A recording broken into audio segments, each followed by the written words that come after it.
nut.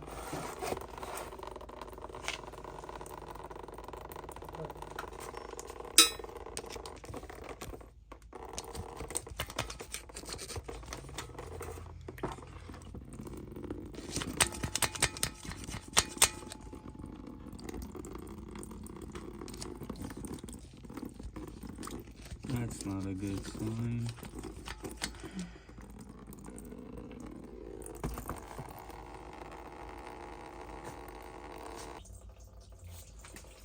Oh, it's a spider! Scary! Oh no! Spotter motor. Alright, guys, gals, and other pals. Johnny here, Bad Karma Racing. Part 2, 3, 3, 4, I don't know how many parts of the SA build. So again, 78 SA RX-7 first gen. One of the first batches in the country. Wow, numbers matching. Oh, I'm gonna buy some New Balances later. We have the what I assume to be the original engine out of that car, simply because the clutch was the original style. It was definitely burnt out.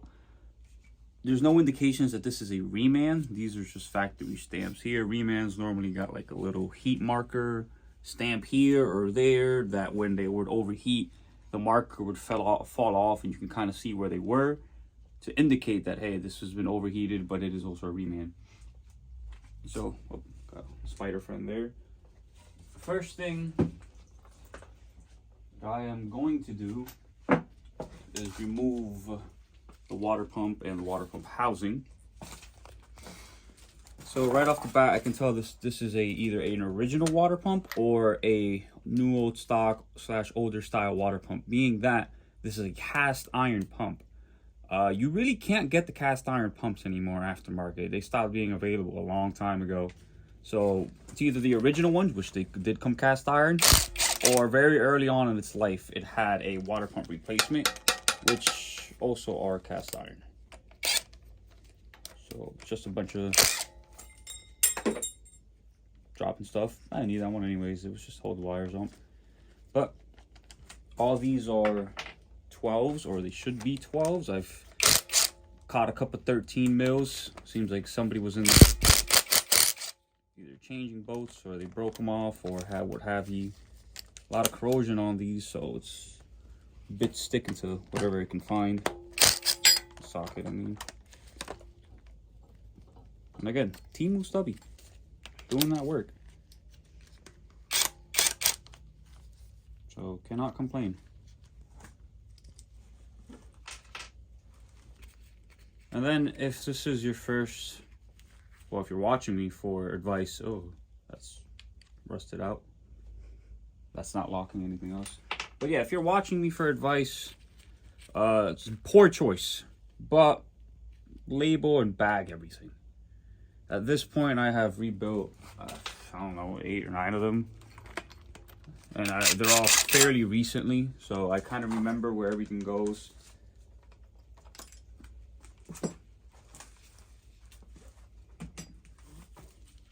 So that's all out in this one. Okay, now that that's good and free, I just find the hammer that I always lose. Normally, if you cared, you use a dead blow mallet, but I don't care that much. And besides, this is getting replaced, and ooh, oh my lord. That is not very confidence inspiring. I've seen bad ones. This one's definitely one of the worst ones. That's solid built up rust. Which this engine, it's weird. I was getting water out of it. Not water, I was getting a green coolant out of it. But also the indication of rust. So it's either something not in the cooling system, or they put water in it at one point. It was kind of coagulated, so maybe they mixed coolants as well. So, but more to go, so just gonna pop this off. And just because this is messed up doesn't mean automatically inside is messed up. I've had engines that are messed up water pump housings, but inside they're pretty nice. So, and thankfully this is a 12A, so it's the older style with coolant coolant seals on the housing. The FCs are notorious for the irons rusting away and then breaking off because they have the coolant seals on the iron. So chance of any failure there is low, still very possible. I'm gonna bust out all these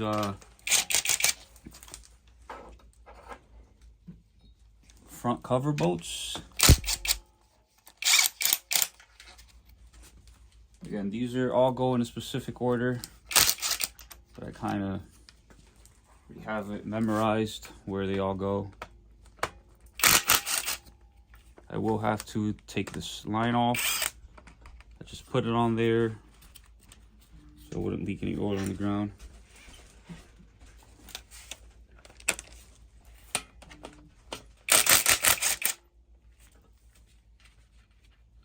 I don't think it tightened it very much, so maybe able to just got these cheap adjustables and yep. But I did tighten the other side. Yep. Glad I got that.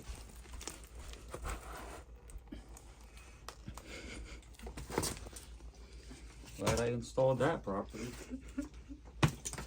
I'm glad we have something protecting the flooring. See, we kind of care around here. So, spinning the whole hose because the fitting up front is completely rusted, so it's not going to swivel. I wasn't planning on reusing this hose, so not a big deal. I will keep it around though. It is useful to prevent fluids from leaking everywhere. So I'll just set this to the side. Again, the floor is at this point, quote, disposable. So little leakage never hurt nobody.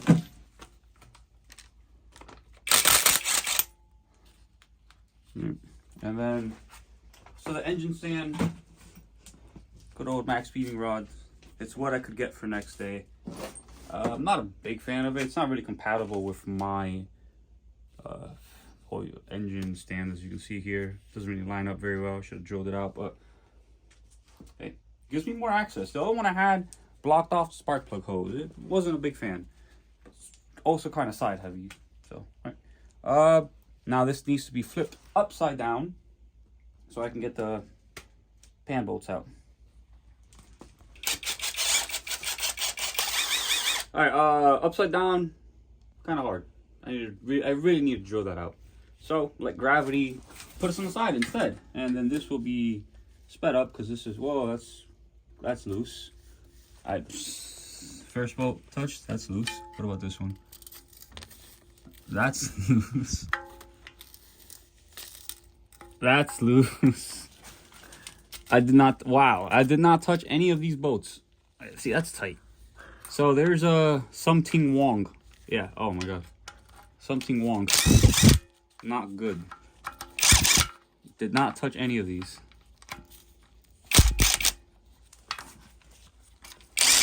Wow, that's loose. Loose. Loose. Not loose.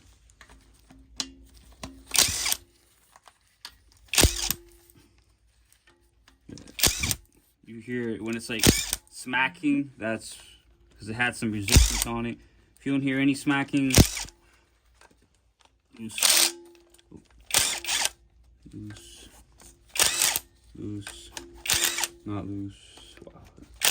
So far our ratio is not looking very promising.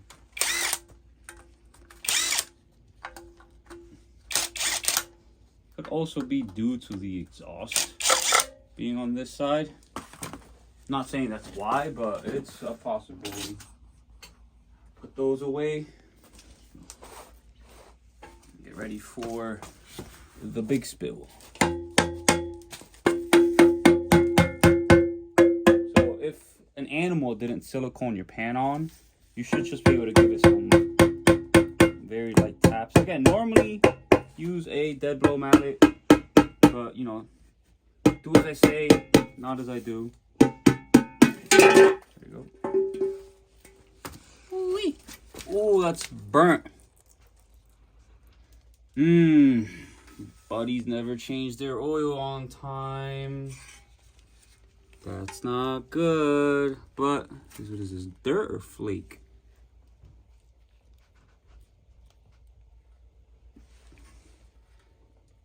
possibly just dark. It's not shiny, so.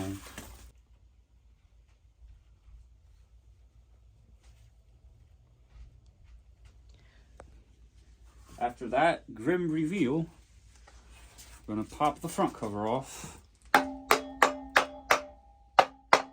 Again, do as I say, not as I do.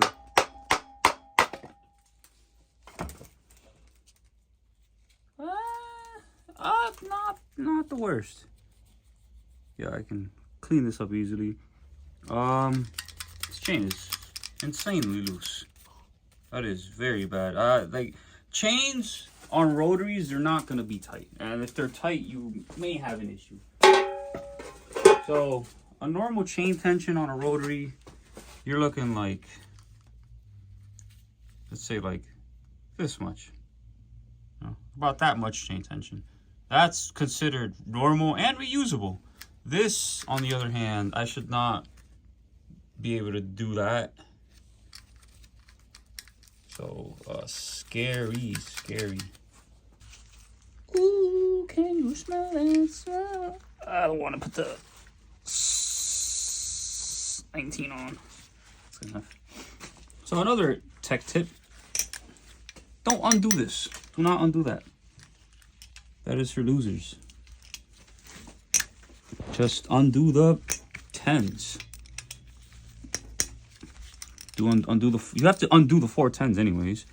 So you might as well just undo it now and pop the whole assembly out. So then that way, because this is a keyway in it, you don't have to mess with the keyway.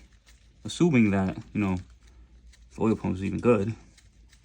Which we're hopeful. We're hoping. Big hope. It's a little annoying putting the bolts back on. Takes a little finesse, but yeah, Mr. Spider's here to cheer me on.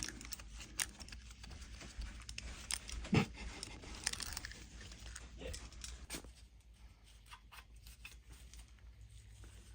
so distributor gear front stack is fine.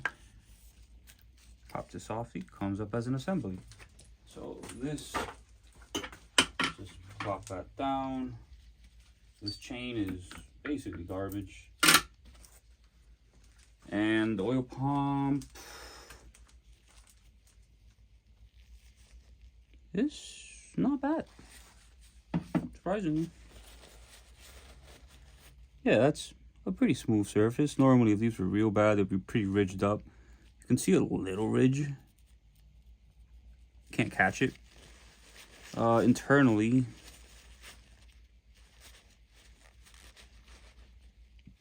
yeah, internally it has some wear in it. I'll just check the clearance on it, but for our intents and purposes, it should be fine. Yeah, like you guys can probably see there's like different color metal. So tolerances on this pump may not be spec. May not be. But if it barely passes, passing is still passing. So again, I don't want to spend money. I hate spending money. We will remain hopeful that the bearings aren't wiped out because of this. Alright, so pop up front countershaft, counterweight, this, that. Torrenson bearing. I always replace these. Normally. This one, not bad. So just popping these out. So I can take a look at what letter spacer it has, and also inspect to the bottom Torrenson bearing. I'll put a bolt back on just to hold front stationary gear in place.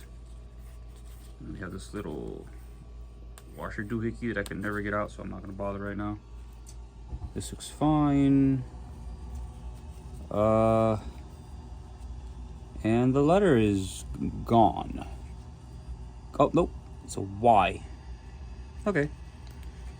So this just measures basically the end play of the motor, like same balance with like your crankshaft. and stuff like that, you want within a certain spec, so you know your motor doesn't either seize up on itself or slap itself to death.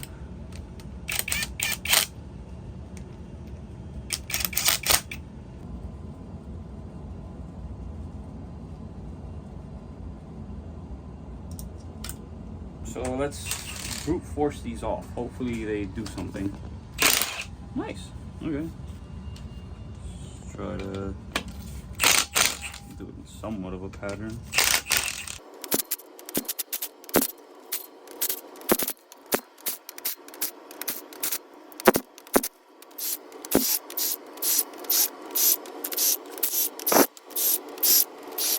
I am not that strong. That's heavy on the hands. So I love this.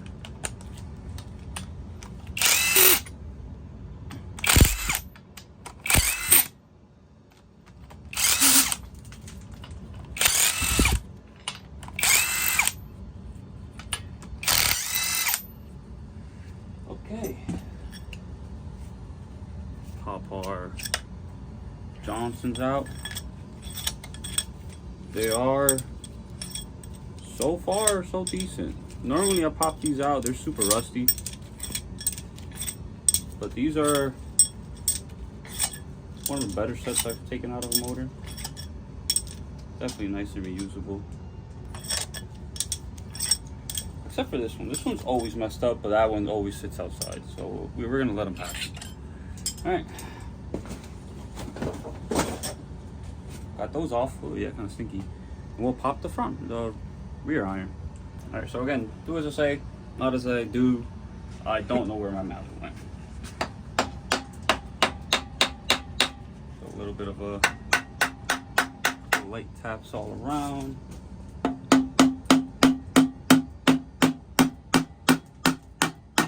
Go. Got some action.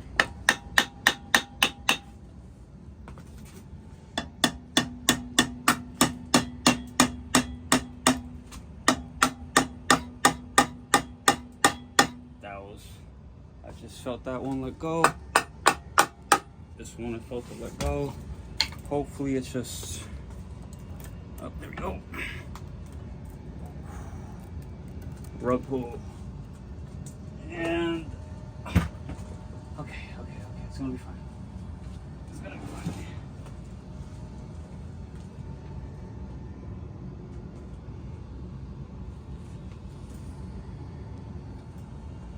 Okay, first impressions. Really dirty in there. Did not start the engine. Very good on me. This iron. We have some pitting. Well, it's not pitting, it's staining. It was going to start pitting. Ooh, step wear is kind of drastic right now. So for those uninitiated, the step wear is the little lip. It's right here. My pick is kind of catching that. This is how much wear is on this iron. Mazda has a recommended limit, so to speak. So it's out of curiosity. Gotta make sure the surface is mostly flat. It's not gonna be the most accurate test to like clean everything up, but very curious. It feels like it's out of spec, but who knows?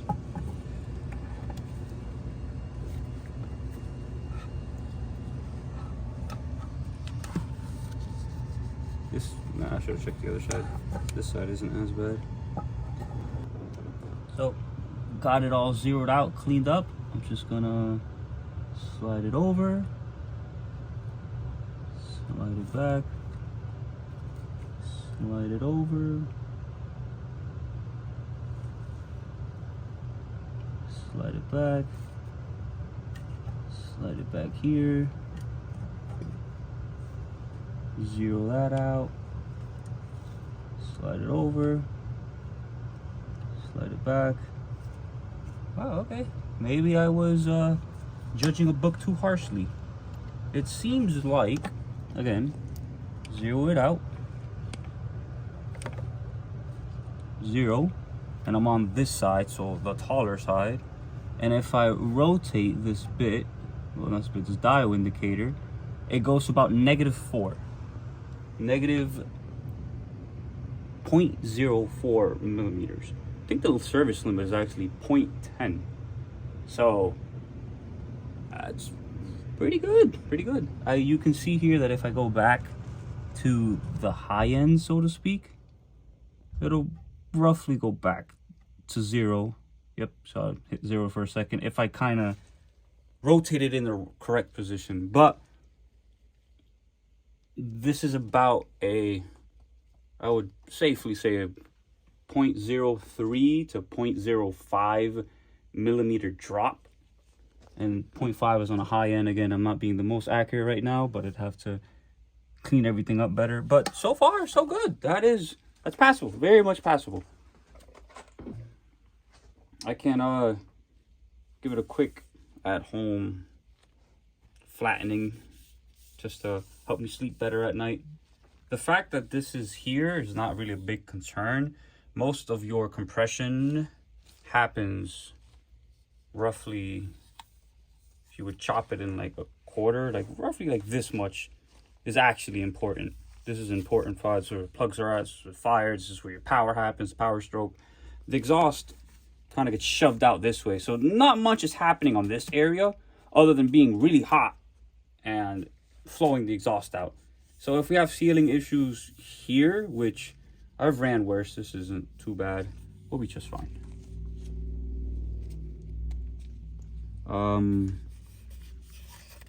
Now the bearing. The bearing shows signs that they over tighten the belt a lot.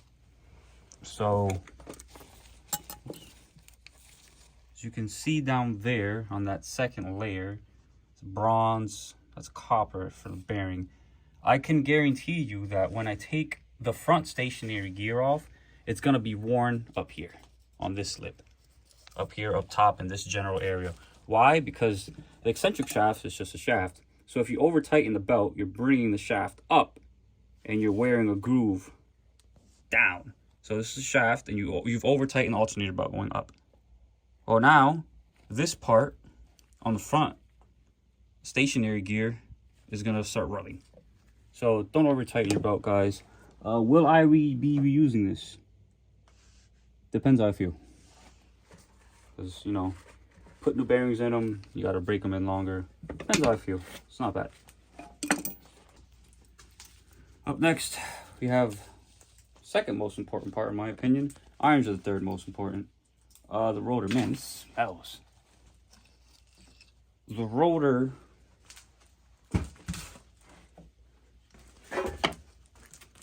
it did make reasonable compression.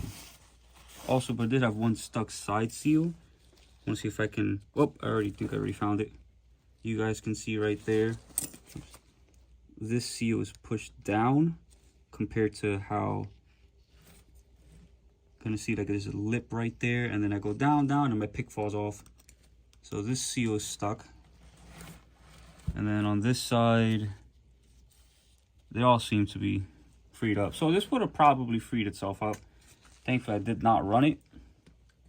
Oh, oops, lost that corner. Well, I don't need that corner anyways.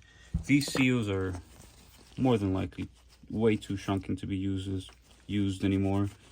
And then you can see their rotors actually started to wear in them, so they're worn on the side. I'd have to measure the clearance of the apex seal groove just to be sure. Because you can see here, the rotor started to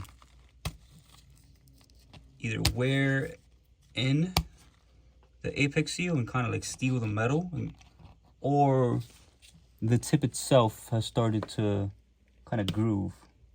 So that would have to be checked out and cleaned up to make sure. But so far, so good. I don't see anything too crazy. The bearings look fine. This is not wear. That's how they come with from factory. It's a Babbitt that they kind of ground down. Hasn't spun. this is fine. This rotor, 100% reusable. So, got our rear rotor out. Everything looked reasonable for a used engine. No complaints. Now, it's the housing. The housing has a bunch of dirt on it. And of course, the dowels are stuck. So they have a silicone here from factory. It's kind of just a battle to break them loose. Kind of just getting and hoping. So normally you can just kind of hit it around the sides and it'll pop up. But when they're really stuck like that, you got to put a bolt in the dowel. They are threaded. And just kind of force it up, and then you should be able to hit it to the side, break the seal that way.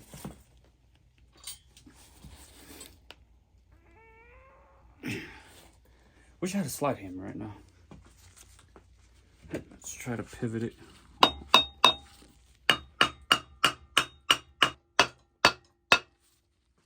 Now we're getting somewhere.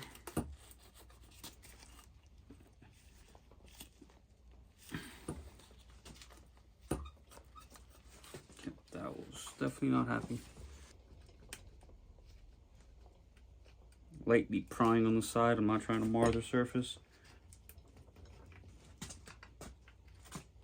Here we go.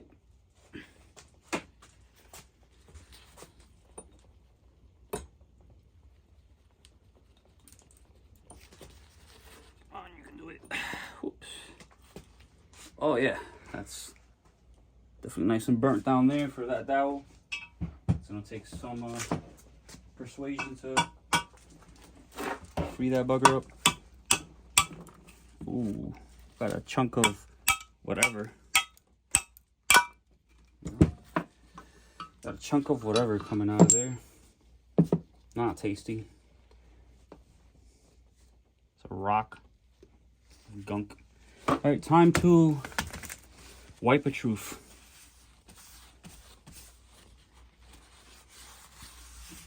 Ooh, my favorite, chrome peeling. Alright, so initial impressions, not bad. Has some chatter marks, of course. You can see it on the video. These are the that's when the apex seal normally just gets too short or extended high RPMs. The apex seal literally just jumps on the spring and goes like this the whole time, like 24/7.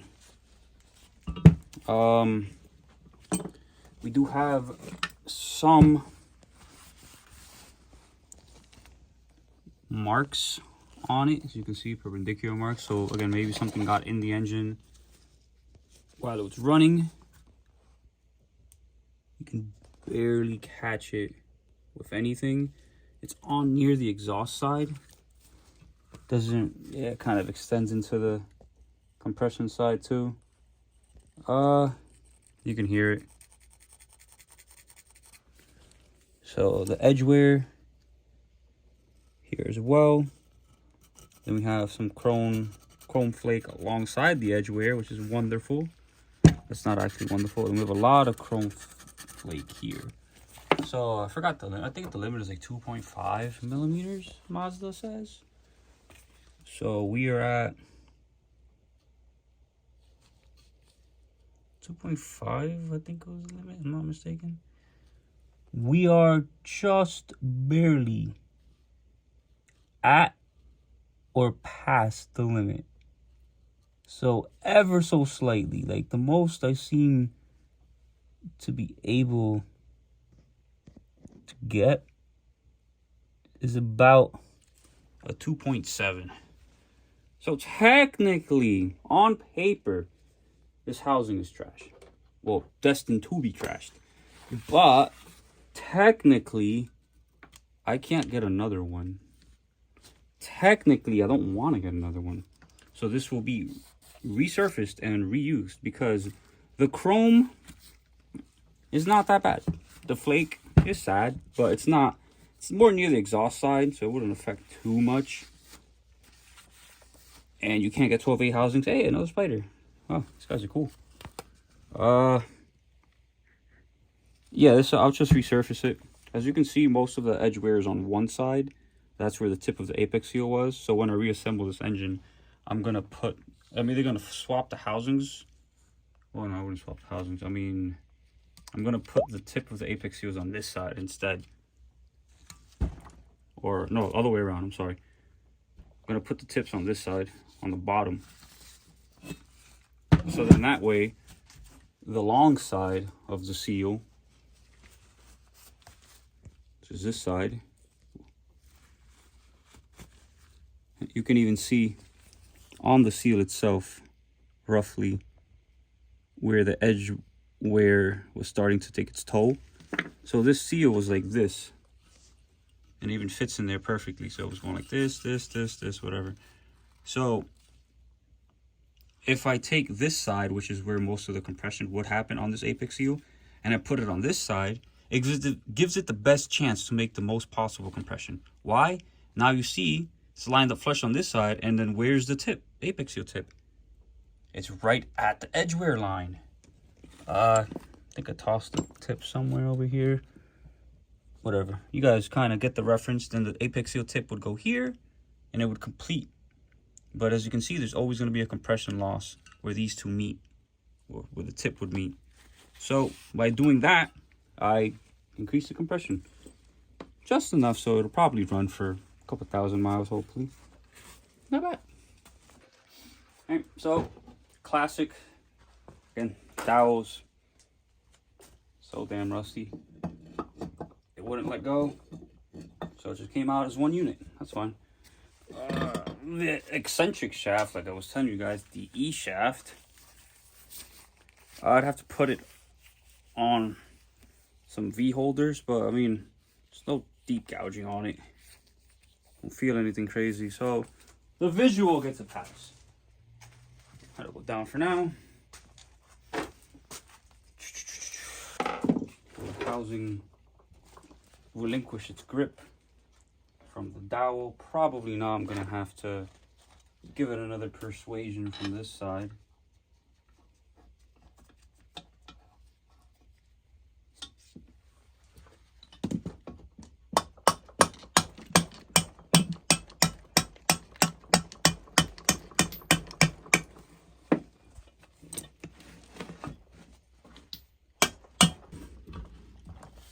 Don't worry, when I clean the dowels up, they'll play nice with me. But right now, playing hard to get, but that's fine.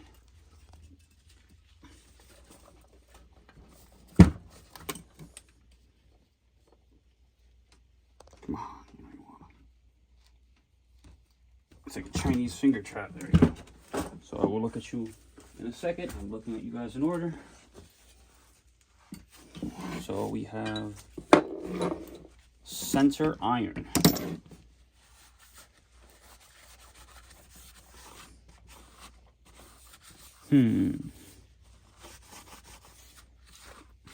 The rear,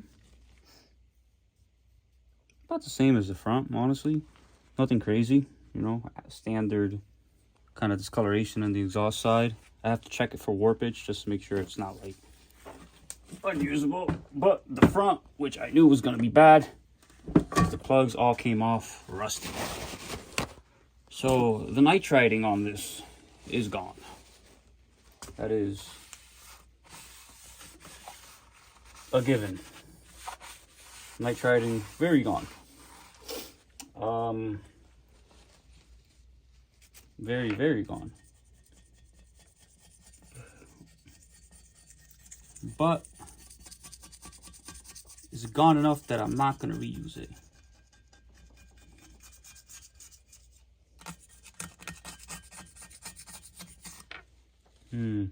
Not really. I'll check it again. I'll check it for warpage. I might resurface it here at home. Some lapping compound. Give it the best possible chance to, you know, seat. Give it a quick, fresh, brand new surface to kind of bed in. Again, guys, the name of the game is I don't want to spend money. Boo, boo, spending money. The only area that I'm concerned about is right here near the intake port. There is a substantial amount of rust where there was.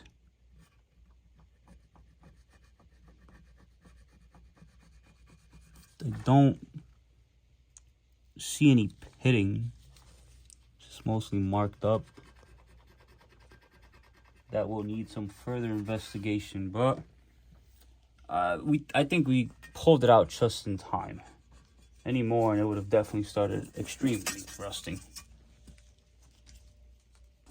Next up, front housing. Grimy. We are. Oh, they're nasty, like King Poopy. Poopy oopy. A lot of chrome flake. Not corn flake, but chrome flake. Nice and flaky. Alright, so we have heavy pitting here, chrome flaking here. But again, near the exhaust side. So, not enough for me to care. Again, this is my build. I don't care what you guys think. I'm going by my experiences. This is about 3.3 mils of flake here. And then about 3.3, 3.4 of flake here on opposite ends. This is slightly concerning. That bit right there, it's not really a flake, that's more of like rust pitting. Other than that, it's pretty good so far. More, it's just chrome flake starting.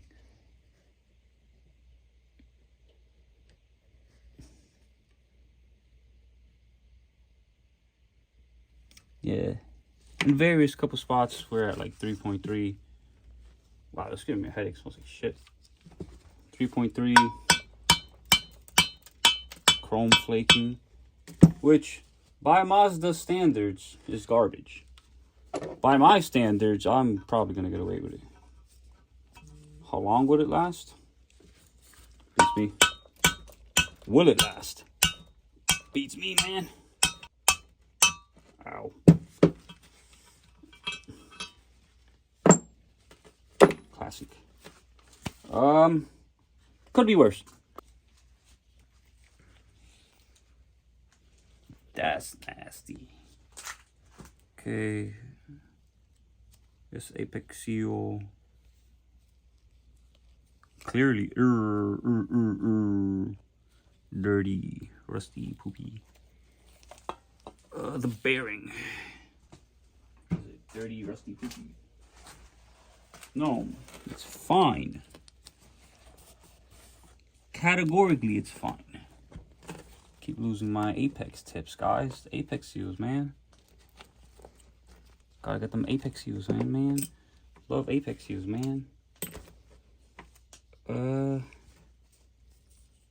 Yeah, here's my other stuck side seal.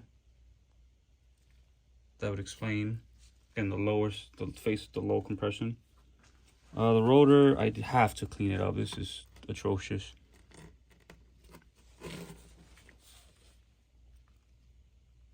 But I mean, the faces, there's no damage on the faces. Gears look fine, they're not sheared off. So we'll just put this one away for now until I dump it in the ultrasonic cleaner and forget about it. And last but not least, well, secondary to last, I'm going to investigate my stationary theory, which I know I'm right, but it's just to be proven that I'm right. You guys can see a little rust flaking there where the nitriding is starting to pit away.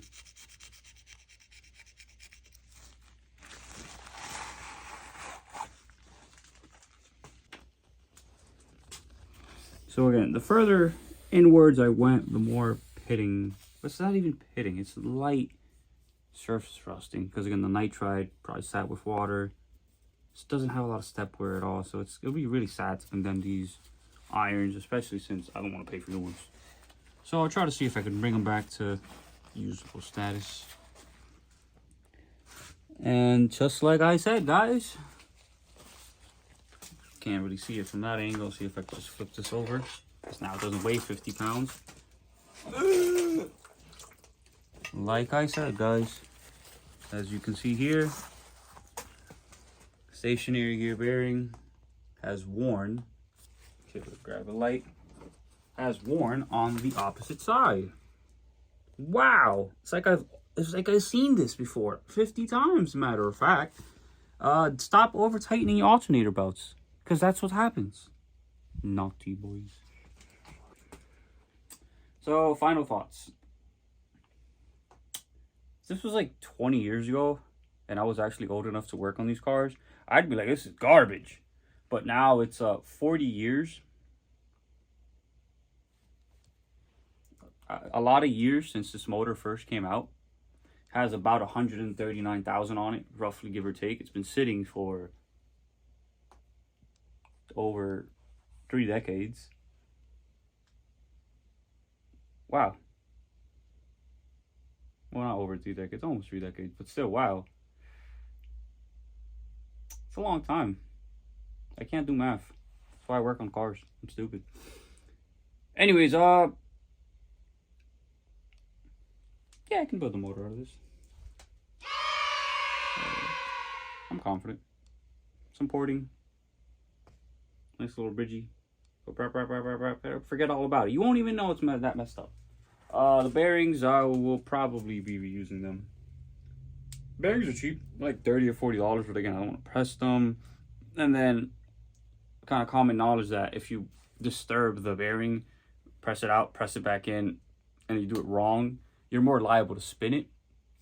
This car is not a race car. It's not going to be setting any records. Most it's ever going to see is 8K. Sometimes. So yeah, we will be updating as I go along, doing some cleaning. See you on the next one. Or not. I don't know.